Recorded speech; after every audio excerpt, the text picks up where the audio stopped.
ഞാനിപ്പോൾ നിൽക്കുന്നത് ബ്രിസ്ബേണിൽ നിന്ന് 1 മണിക്കൂർ മാത്രം ദൂരെയുള്ള ഒരു സ്ഥലത്താണ്. സ്ഥലത്തിൻ്റെ പേര് ഫ്ലാഗ്സ്റ്റൺ എന്നാണ്. ഇവിടെ ഒരു പുതിയ ലാൻഡ്, അത് കുറേ നാൾ ഡെവലപ്പ് ചെയ്തുകൊണ്ടിരിക്കുകയാണ്. ഡെവലപ്മെൻറ്റ് ഇപ്പോഴും പൊയ്ക്കൊണ്ടിരിക്കുകയാണ്. അപ്പോൾ ഒത്തിരി പേര് എൻ്റെ അടുത്ത് ചോദിക്കാറുണ്ട്, ചേട്ടാ ഈ ബ്രിസ്ബേണിൽ സ്ഥലം മേടിക്കേണ്ട ഇപ്പോൾ അഫോർഡബിൾ ആയിട്ടുള്ള സ്ഥലം ഏതാണ്? അപ്പോൾ ഈ ഫ്ലാഗ്സ്റ്റൺ എന്ന് പറയുന്ന സ്ഥലം എൻ്റെ വീട്ടിൽ നിന്ന് ഏകദേശം ഒരു 30 കിലോമീറ്റർ, സിറ്റിയിൽ നിന്ന് ഒരു 1 hour ഡ്രൈവിൽ താഴെയുള്ളൂ.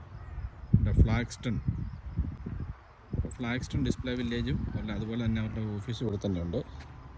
അവരുടെ ഓഫീസ്. അപ്പം ഇത് നിങ്ങൾ ഗൂഗിളിൽ അടിച്ച് ഇവരുമായിട്ട് കോൺടാക്ട് ചെയ്തിട്ട് ഇവിടെ ഏതാണ് ലാൻഡ് ഉള്ളതെന്ന് ചോദിക്കുക, നിങ്ങൾക്ക് കാണാൻ പറ്റും. ഇവിടെയൊക്കെ മൊത്തം ഫുള്ള് ഡെവലപ്മെൻറ്റ് നടന്നുകൊണ്ടിരിക്കുകയാണ്. നല്ല അടിപൊളി സ്ഥലമാണ്, ഇഷ്ടംപോലെ ഏരിയയും ഉണ്ട്. അപ്പോൾ അതുകൊണ്ട് ഒത്തിരി കൺജസ്റ്റഡ് ആയിട്ടില്ല. ഇപ്പോഴാണെങ്കിലും അഫോർഡബിൾ ആയിട്ട് തന്നെ നമുക്കിത് ഇവിടെ മേടിക്കാൻ പറ്റുന്നതാണ്. ഇത് പുതിയ ലാൻഡ് ഡെവലപ്പ് ചെയ്തുകൊണ്ടിരിക്കുകയാണ് ഇവർ. അപ്പോൾ ലാൻഡ് ഡെവലപ്പ് ചെയ്തിരിക്കുന്ന ഏരിയയാണ് ഈ കാണുന്നത്. ഇവിടുത്തെ ലാൻഡുകൾ മിക്കതും വിറ്റുപോയി, അതാ രസം. അതുകൊണ്ട് ബ്രിസ്ബേൺ സിറ്റിയോട് അടുത്ത് വീട് അഫോർഡ് ചെയ്യാൻ പറ്റാത്തവർക്ക് ഇവിടുത്തെ ഫ്ലാഗ്സ്റ്റണിൽ പീറ്റ് എന്ന് പറയുന്ന കമ്പനി, അതൊന്ന് ഗൂഗിൾ അടിച്ച് നോക്കുക, അവരെ കോൺടാക്ട് ചെയ്യുക.